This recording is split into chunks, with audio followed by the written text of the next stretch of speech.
Semangat pagi, mandiri yang tangguh. Bersama saya Munasir untuk mengabarkan berita terkini terkait COVID-19 yang kami rangkum dalam Breaking News Area Palu. Jumlah kasus terkonfirmasi positif COVID-19 di Regional 10 masih terus bertambah. Berdasarkan data yang dihimpun dari situs covid19.go.id, tercatat total kasus terkonfirmasi COVID-19 per tanggal 31 Mei 2021. Untuk kasus aktif sebesar 122.605 jiwa, dengan kasus sembuh 120.338 jiwa.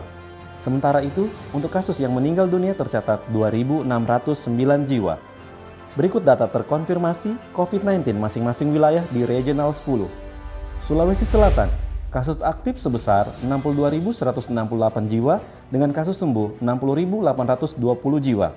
Sementara kasus yang meninggal 946 jiwa. Sulawesi Tenggara, kasus aktif sebesar 10.519 jiwa dengan kasus sembuh 10.084 jiwa. Sementara kasus yang meninggal 217 jiwa. Sulawesi Utara, kasus aktif sebesar 15.769 jiwa dengan kasus sembuh 14.940 jiwa. Sementara kasus yang meninggal 547 jiwa.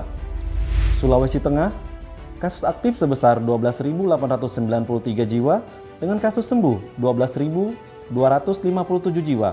Sementara kasus yang meninggal 365 jiwa. Sulawesi Barat, kasus aktif sebesar 5.501 jiwa dengan kasus sembuh 5.360 jiwa. Sementara kasus yang meninggal 120 jiwa. Gorontalo, kasus aktif sebesar 5.502 jiwa dengan kasus sembuh 5.241 jiwa. Sementara kasus yang meninggal 172 jiwa.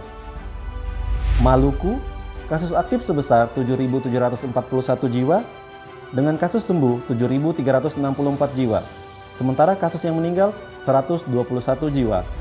Dan Maluku Utara, kasus aktif sebesar 4.512 jiwa dengan kasus sembuh 4.272 jiwa.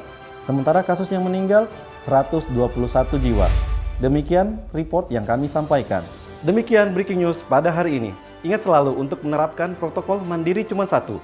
Mencuci tangan dengan sabun, memakai masker, dan menjaga jarak minimal 1 meter.